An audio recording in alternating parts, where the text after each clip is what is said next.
99. The teachings of the Lord of the Second Coming. 4.2.3 The providential causes behind the First World War. What were the providential, internal causes of the First World War? The First World War had to take place, first, to fulfill the worldwide indemnity condition to restore God's three great blessings at the formation stage. Satan has been constructing in advance a defective imitation of God's ideal world, which was to have been established by Adam. Hence, there should appear at the end of history an unprincipled world which has realized a distorted, outward form of the three blessings at the formation stage, led by an antitype of Adam on Satan's side. God's side should then prevail over this unprincipled world, to fulfill the indemnity condition. In fact, Kaiser Wilhelm II (1859–1941) of Germany, who launched the First World War, was this antitype of Adam on Satan's side. He was in the formation stage, likeness of one who has attained individual perfection. He displayed the form of having fulfilled the blessing of multiplying children by advocating pan-Germanism, and displayed a form of dominion over the creation by implementing his policy of world hegemony.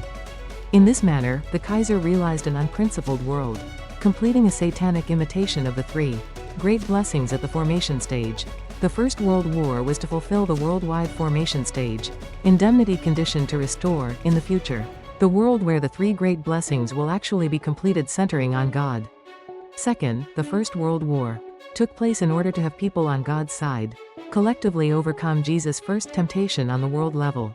In light of the meaning of Jesus' three temptations, we can recognize that God's side had to prevail in the First World War to fulfill the indemnity condition to restore God's first blessing worldwide.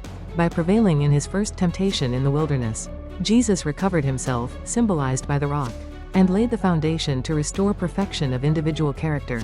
Likewise, by prevailing in the First World War, God's side not only was to defeat Satan's world and its center, it also was to build God's world and lay the foundation for its own center, Christ at the Second Coming. This was to be the basis upon which the returning Christ could be born and perfect his individual character. Third, the First World War took place in order to lay the formation stage, foundation for the restoration of God's sovereignty.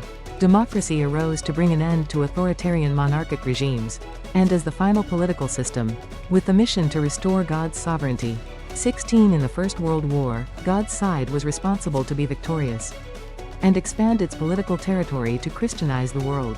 By thus establishing a vast and firm political and economic foundation, it would secure the formation stage foundation for the democratic world, and, at the same time, the formation stage foundation to restore God's sovereignty.